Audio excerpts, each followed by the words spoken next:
100 let stara stavba je bila prvotno gospodarski objekt kmetije, hlev in senik. Konec 70. let prejšnjega stoletja je bil objekt v celoti prenovljen, njegova namembnost pa spremenjena v stanovanjsko enoto. Pred 7 leti so mansardo predelali v dom za mlado družino.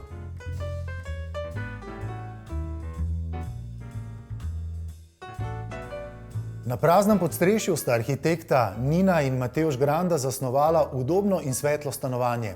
Edinstven pečat mu dajejo stari tramovi in strešna terasa, ki povezuje mansardo z okolico.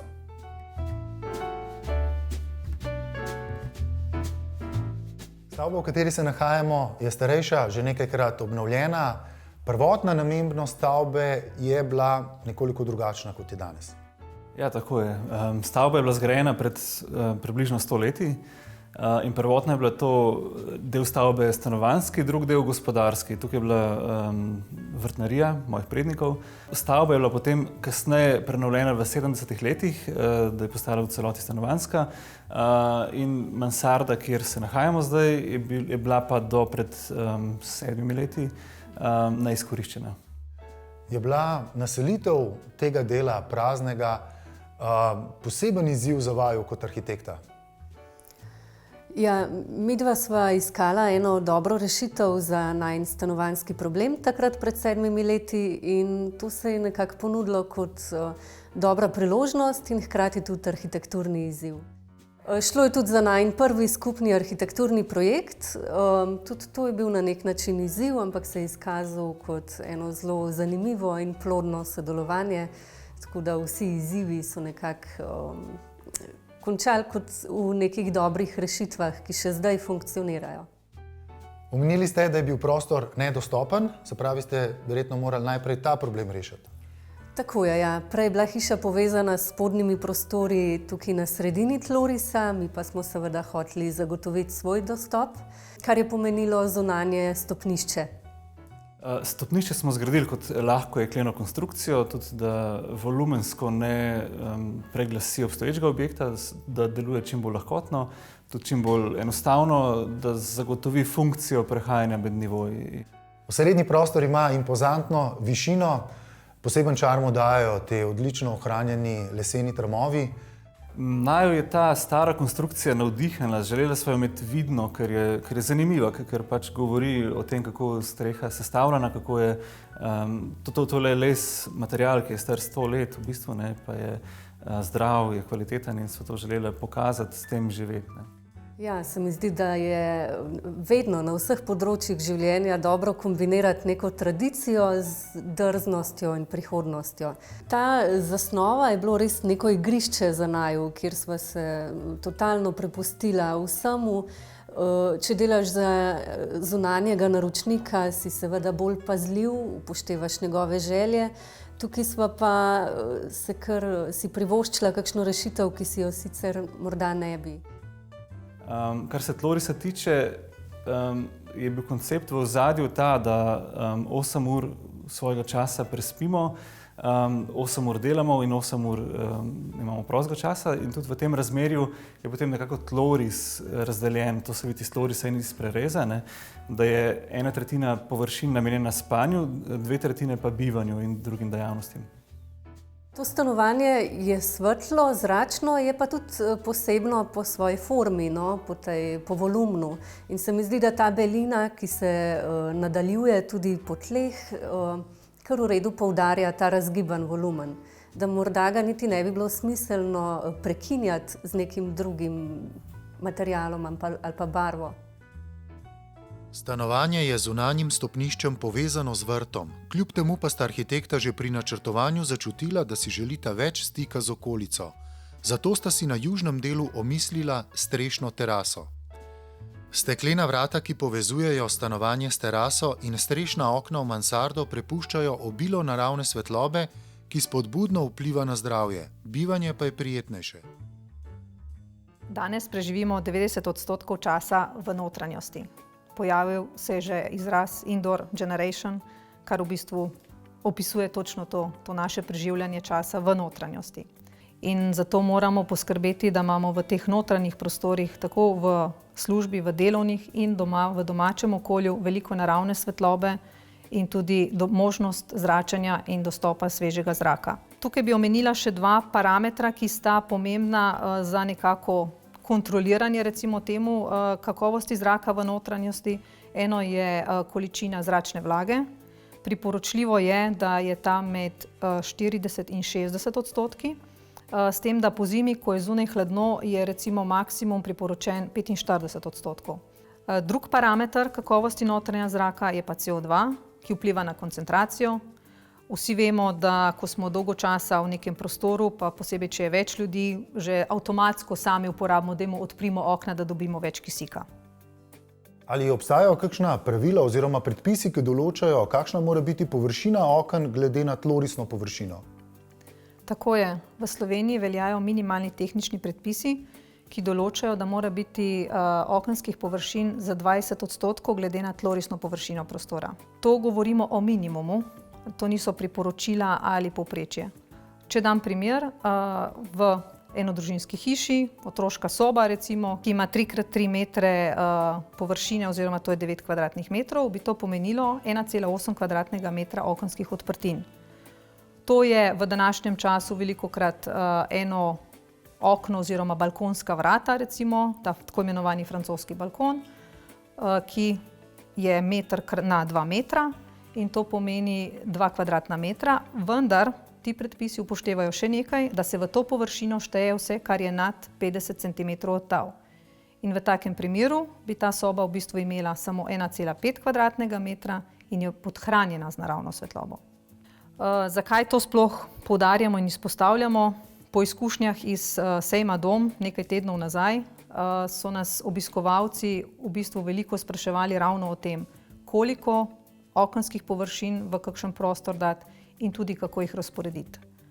Dejstvo je, da je faza načrtovanja zelo pomembna. V bistvu, preden imamo svojo hišo, že moramo vedeti, kako se bomo v njej obnašali, kaj bomo počeli, kje bomo kaj počeli, kje bo kuhinja, kje bo pult, do zadnje vtičnice v bistvu moramo vedeti, kar ni lahko. In glede na ta naš način življenja v bodoči hiši si moramo tudi okenske površine postaviti. Kako je pa z razgledi skozi okno? Poleg naravne svetlobe in zračenja je pomemben vidik tudi razgled skozi okna. Tukaj imamo v bistvu 3 komponente razgleda. Prvi je širina horizontalnega vidnega kota, se pravi, koliko vidimo v širino. Drugi je, kako daleč nam seže pogled brez ovir. In tretji je v bistvu, koliko plasti vidimo. Tla, horizont in potem nebo. Če ponovno ponazorim s primerom, hiša na hribčku ima razgled, neoviran pogled na okolico in takšna je veliko bolj zaželjena in več vredna kakor čisto enaka hiša v strnjenem naselju, kjer pogled zakrivajo drugi objekti. Prav zato je pri postavitvi okenskih površin pomembno, da razmišljamo tudi o tem, da jih damo na takšno višino, da omogočajo vse te 3 komponente razgleda. In to velja tako za vertikalna okna, kakor tudi strešna. In pri strešnih oknih bi tukaj dodala še eno zadevo, namreč, ko postavimo strešno okno na takšno višino, da nam omogoča ta razglede, je veliko bolj priporočljivo odpiranje z ročico zgoraj. Pri podjetju Velux ste si zamislili sodoben pristop k načrtovanju osvetlitve mansarde? Da, tako je. Od februarja letos imamo na voljo aplikacijo za mobilne telefone, ki omogoča posamezniku, da si izriše svoj prostor in ga v nekaj minutah potem tudi dobi nazaj na telefon kot render, kar pomeni v bistvu, da računalnik zgenerira cel njegov prostor v sliko, ki je na voljo v 360-stopinjski tehniki. To pomeni, da se lahko zasučeš, pogledaš okrog, vidiš vse, kako je v tem prostoru. Še več, v bistvu lahko se uporablja tudi z 3D očali. Vse to z namenom, da bi uporabniki že v fazi načrtovanja skrbno premislili in pravilno postavili okenske odprtine. Vhod v mansardo družine Granda je zasnovan kot inovativen hibridni prostor, ki združuje kurilnico in garderobo. Posebnost je tudi to, da v stanovanju ni hodnikov. V izogib hodnikom smo tudi na primer prehod na WC pa v spalnico rešili s tem majhnim prostorčkom, kjer se tudi vidi del stare konstrukcije. In pravzaprav ne deluje kot hodnik, ne po kvadraturi, ne po neki atmosferi, ampak deluje kot ena dodatna igra, nek vic, anekdota v prostoru, hkrati pa zelo dobro zadosti svoji funkciji. Kako pa sta bila usklajena z načrtovanjem notranje opreme? Celoten projekt je bil zelo nizkocenovni, tako da so tukaj tudi bila naprej usklajena. Kuhinja je predvsem morala biti funkcionalna, ne? Sledila temu konceptu beline. Nekaj kosov opreme sva sama izdelala, recimo omara knjižna, mizica v dnevni sobi je tudi moje delo, nekaj luči sva sama oblikovala, stole sva nabrala recimo v starinarnicah, ne, kjer so različni, vsak je drugačen, vsak ima drugo zgodbo tudi.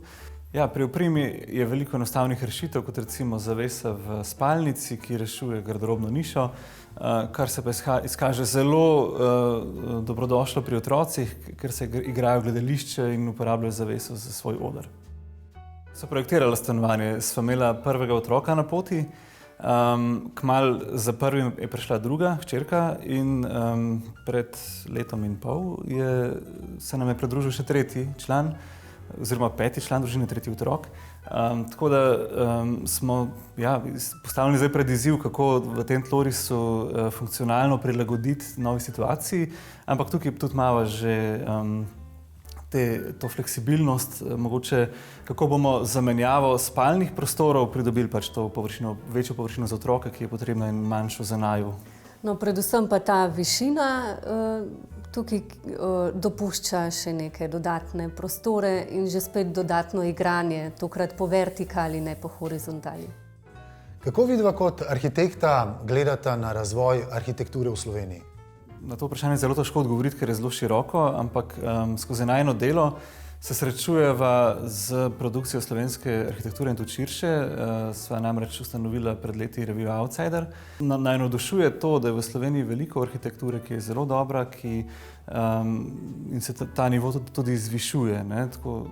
Kot arhitekta sva seveda insiderja v arhitekturi, ampak je pa arhitektura sama tako neločljivo vpeta v toliko različnih pogledov bivanja, posega in v neko širšo kulturo, kot tudi v gospodarstvo, da če si res arhitekt, si sigurno outsider v smislu, da posegaš izven svoje primarne stroke.